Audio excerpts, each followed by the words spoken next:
The beauty of Mauryan art and architecture lies in the introduction of a new type of architecture plus the new form of sculpture art. In this video, we are going to discuss all the dimensions of Mauryan art and architecture which are very much important for your exam purpose. So first thing first, whenever you go across or come across any specific architecture of any period, any dynasty or any specific kingdom, what you should do first, that is to make a structure of it. So let's see how you should make the structure. So for example, here we are having the Mauryan art here, Mauryan art and architecture. You should always divide this into two parts. First is that is court art, and the second part is that is popular art. The purpose is this will help you to make a good structure for yourself, and that will help you to revise and memorize all these aspects too. So let's see what are important dimensions of Mauryan period.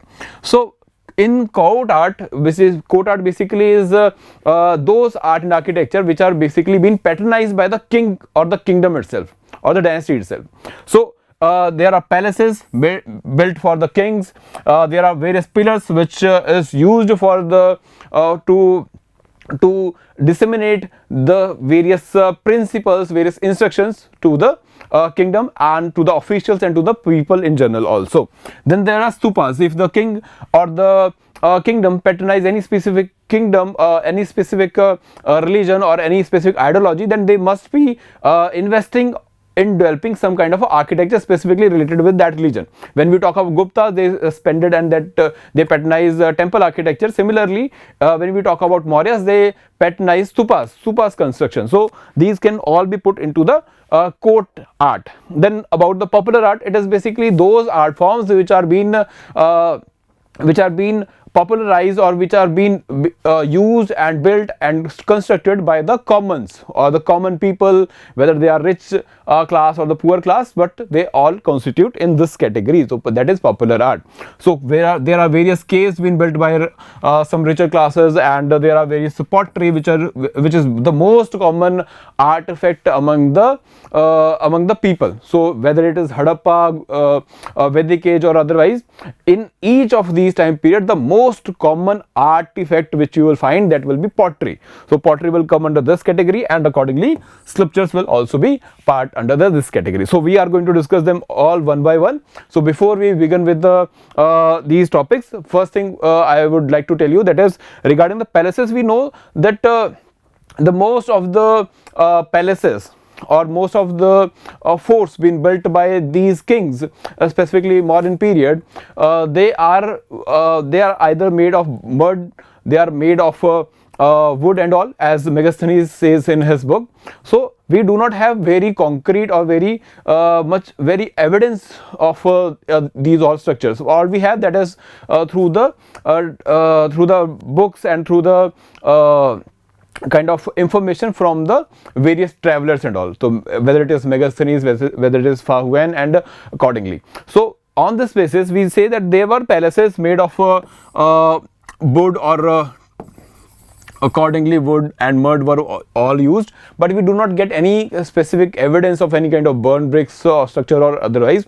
So this is all we have the information of it. So it is referred that during the time period of Ashoka has a palace in Patliputra, and so this is all through the travelers account. So we do not have any specific archaeological evidences of this. So we will directly move to the other part, that is pillars and then the popular art forms. So let's first talk about the pillars. So Mauryan pillars are as an example of the first kind of sculptures being built for disseminating the information to the people about the king's instruction, about the kind of religious ideology or the moral values the king want his citizen to follow. So in that aspect, it seems that Mauryan art was being influenced, or the Mauryan pillars were being influenced by the Achaemenid pillars, which are basically been developed or flourish all throughout the Central Asia region. So that the Mauryan period or Mauryan dynasty was also the contemporary dynasty of that time. So it seemed that they were very much influenced by those style of making pillars and all. So if you talk about Achaemenian pillars, they are in this form. So they are basically they are built in a way that they are Just a second. So they are like this. If you see in this image, you will see that there is a shaft, and one unique feature here of this Achaemenid pillars is that they are being built in parts. So it is not one structure or one stone structure, or which we call monolithic, but it is made of pieces. So masons have built them in pieces. So this is one piece, two piece, and accordingly third, and then you have the topmost that we call as capital. So the idea is being borrowed from the Archimedean style, but the Mauryans has made many changes in it. The first major change is to make this pillar in one stone itself, that is monolithic stone. So that is from top to bottom it will be one piece of stone, not the pieces of various stones and all. So this is the first major difference. This is why I am telling you this. This is because it is very much important, and there are various questions asked in the examination with respect to this. So this is the main difference between the Mauryan pillars and the Achaemenid pillars. So this is one. So let's talk about the pillars first, and we know the Ashok is the main person, or he patronized these the development of these pillars throughout India. And if you see on this map, you will realize that these edicts are been built or been created or crafted throughout the Indian subcontinent, specifically on the margins of the kingdom. Now on the way, so Ashokan pillars or Ashokan edicts specifically are divided into various parts, whether it is a major rock edit or a minor rock edit accordingly, and there we also have pillars. So pillar is a very kind of a very great tool for Ashok to provide the information, or to kind of a disseminate this information about his style of governance and what are the instructions to be followed by the officials. Because when you build a pillar in a specific region, all the people who are surrounding there, or passing that region, or bypassers and all, they will always see that pillar, and they will get to know that this is the kingdom, and these are the rules and regulations which need to be followed in this particular kingdom. So it is kind of a first instrument of providing this information to the people. So this is the first initiative. This happened for the first time in Indian subcontinent, that a king is directly communicating with his subjects through these pillars. So all the instructions which he wanted his citizens to follow, they were all written on these pillars, specifically Ashoka's Dhama. So that is a different concept here altogether, but Ashoka's Dhama is kind of a moral and ethical values which need to be followed by officials, by the citizens and all, and which are being portrayed, or which are being carved on these pillars for the purpose of providing or spreading the this information.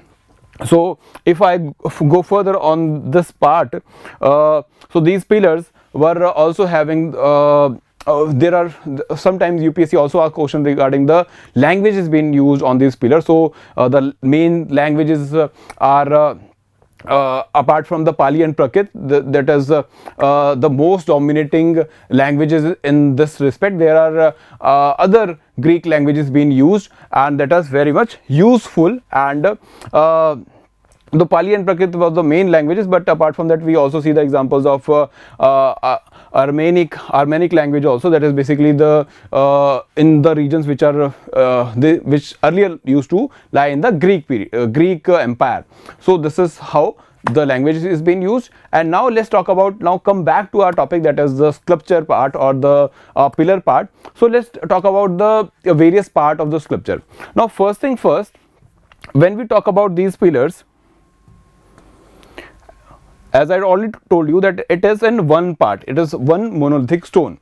So this one monolithic structure is for the understanding purpose is divided into various parts, so that we can understand the labeling of it.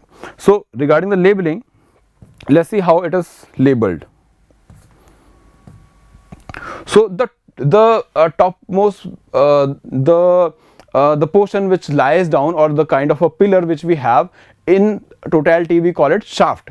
So shaft is the base of this whole pillar, and above the shaft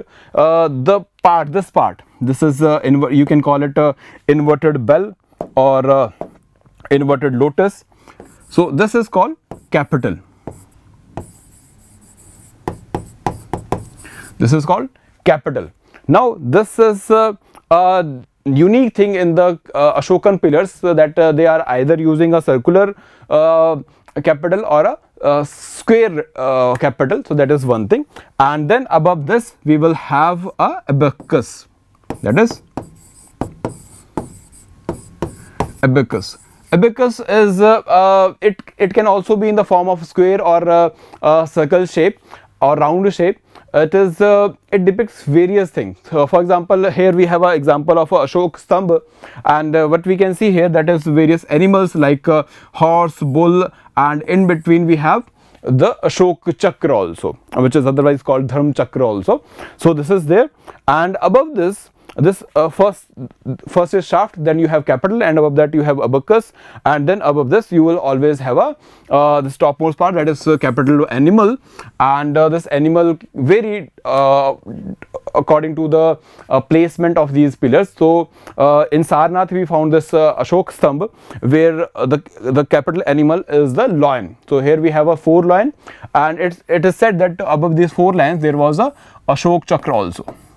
There was one more chakra above this, which is not been intact with in the present form, but it is said that there was a Ashok Chakra above it also. So similarly in the various other areas we found various pillars with different animals, like this is Rampurva bull. So here you see the abacus in the form of a floral design, and the bottom part or the capital part is the same, that is inverted lotus, and above that you have a bull. So this is about the pillars. So these are the small things which you need to remember for your exam purpose, because in specifically in the prelims they ask you these things, that which are the animals, how many animals are on the abacus, and what is the differentiation between Ashokan pillars or Mauryan pillars and the Archimedean pillars. So this is what you need to remember. I will share this PPT PDF with you so that for your easier understanding. And let's come to the next part, that is the sculpture part. Now in sculpture, the important thing is or the unique thing about the Mauryan architecture or Mauryan art is that they were using the kind of sculpture they were making. They have one unique thing, that is the polished surfaces. So all the sculptures which they made having the polish and well shining surfaces also, which you can also see in this images. Like for example, this is an image of Didarganj Yakshini. In this image of the Didarganj Yakshini, you can see the surface such even today it is such a shiny surface that you can see the reflection of the light on these sculptures. So this is a beautifully made sculptures, and this is a unique feature of Mauryan style, that they all the surfaces are shiny, and the material is which is used is most of the time sandstone, and specifically the Chunar sandstone. So this is a common thing which they were using. And apart from the Yakshini's sculptures, we also get the images of the Yakshas also. So Yakshinis are basically said to be subsidiary deities in all the major religion of that time, whether it is Jainism, whether it is Buddhism, or whether it is Vedic tradition also. So this is common in all these religions. So similarly they were being the sculpture are being built in this time period. Now regarding the third part, that is the architecture part, here we see the construction of the stupas also. Now during the time period of Ashok, we see the stupas are built just by mud or the mount of mud, not by the burnt bricks and otherwise. The stones, the most or otherwise at the max, like the places like Sarnath and which are the most significant stupas, we see the structure is being made by the stones and all. But later on, specifically in the post-modern period, we see these stupas are being reconstructed or being covered with the stone structures or stone slabs, and all the features were added later. So earlier in the Ashoka time period, we only had this hemispherical dome, but later on all the other features like this gateway that is called Toran, then this Paridakshina Path, and this Chhatra and Harmika was added later. But originally during the modern period, we only see that this hemispherical dome was only only main feature which was available earlier. So rest was added later. Let's talk about the various features of this stupas now. Now if we talk about the if we go one by one, so let's first talk about the first feature, that is the und, or the semi-spherical shaped dome, which was the original stup. Or stup is not specifically associated with Buddhism, but we also get the evidences that during the Vedic period also they also used to make stups, and accordingly in Jainism also we see this these kind of structures also, but predominantly the stup are associated with the Buddhism. Now this is und, which is otherwise having a cascade inside it, which mainly have the relics of a Buddha in the big monumental or the main stupas which are associated with Buddha himself, but otherwise we get the some other kind of artifacts which are associated with Buddha being preserved in these und also. Now coming to the top part, that is chhatra or chhatri. Chhatri is basically if I draw it the other way, this is like this. Now these three chhatras or three umbrellas indicate the three Pitakas of Buddhism also, because we know Ashoka was the follower of Buddhism, and Mauryan period was itself is dominated by the philosophy of Buddha and Buddhism. So Ashoka, during the time period of Ashoka also, we say the stupas being constructed are also representing the various teachings of Buddha or Buddhism. So here the three Pitakas or three Pitakas are symbolized by chhatra. So I am not getting into the other aspect, that is the Buddhism and the philosophical aspect. Our purpose is to understand the architecture and art, so I am confining the topic to that limit. So regarding this Pradakshina path, it is surrounded around the und, and the purpose is to making a pathway for the disciples to have a paridakshina or the circumambulation around this whole structure, for that so that it symbolizes that they are following the path of Buddha, and ultimately this whole this bhavasagar or this life will has endless kind of endless miseries and endless desires and all, but only thing is if you take the path of Buddha, then ultimately you will get the salvation through his teachings, and also this is all been depicted or symbolizes by these structures. Now regarding the other part, that is the Toran. Toran is a gateway which we see all around or on all the four cardinal directions of this structure also. So this is one thing, and this Medi is the railing. The railing been built by built of stone later on, specifically in the post-modern period, and the purpose is to depict or it kind of gave a canvas for the various artists to make various sculptures on them, whether it is associated with the Buddha's life or the Jataka stories or otherwise. So they were all being drawn on these, or the sculptures are being built on all these Medis and this Vedika also, the outer boundary.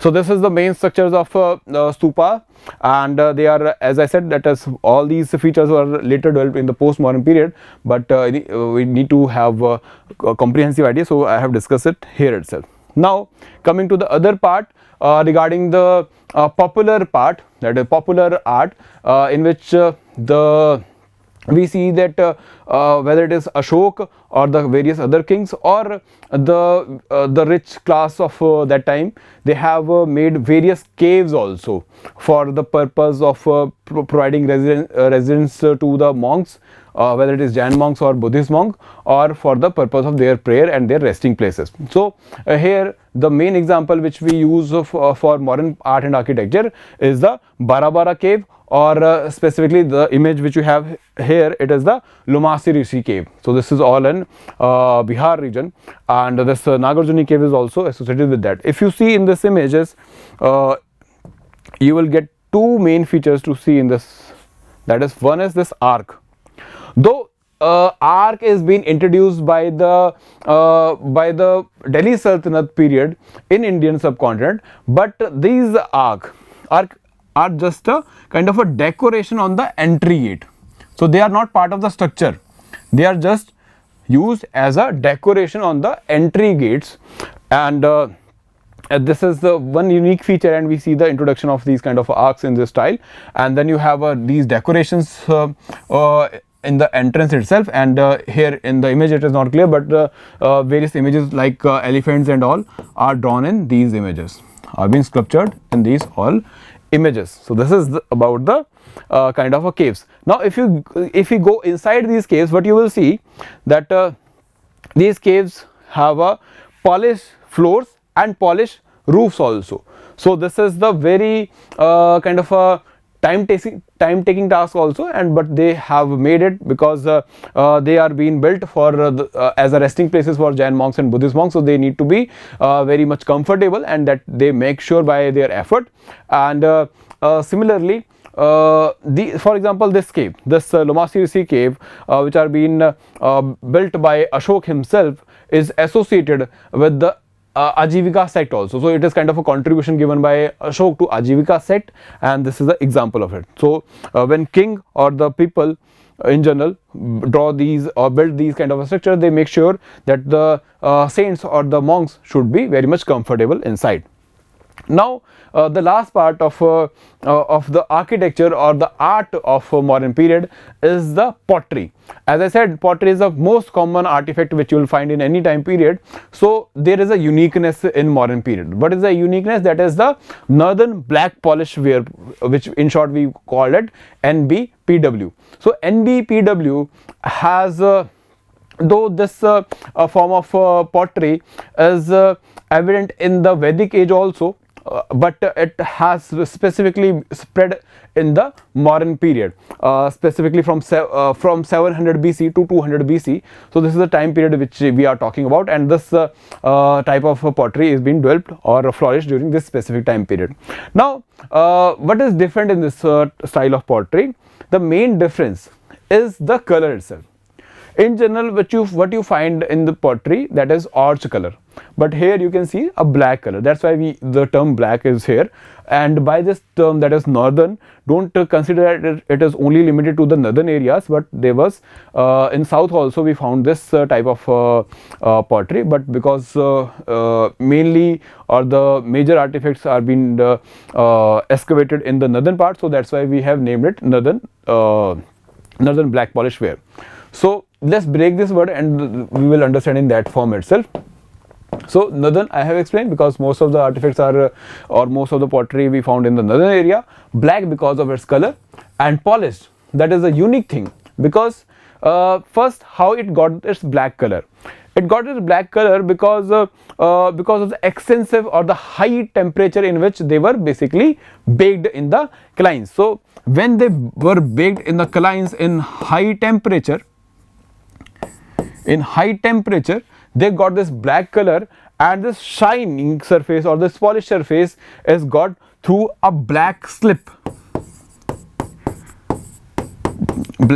being applied on them. So after baking it in high temperature, one more thing which is being added, that is a black slip which is basically pasted all around this pottery to give it this shiny surface. So this is the black polish ware pottery which we get here, and there are one specific these are the two specific examples of this aspect. So these are the main dimension of the pottery which you need to understand, and accordingly you need to make a structure in this way. So we have today discussed the Mauryan art. Accordingly we will coming up other art forms of the various periods also, but I have also in this through this presentation I have given you one more thing, that is the structure. So this is how you need to make the structure of each time periods art and architecture. So this is all for today in this Mauryan art and architecture part. We'll come again with the new topic and new points, and until then just tune with us. Thank you so much.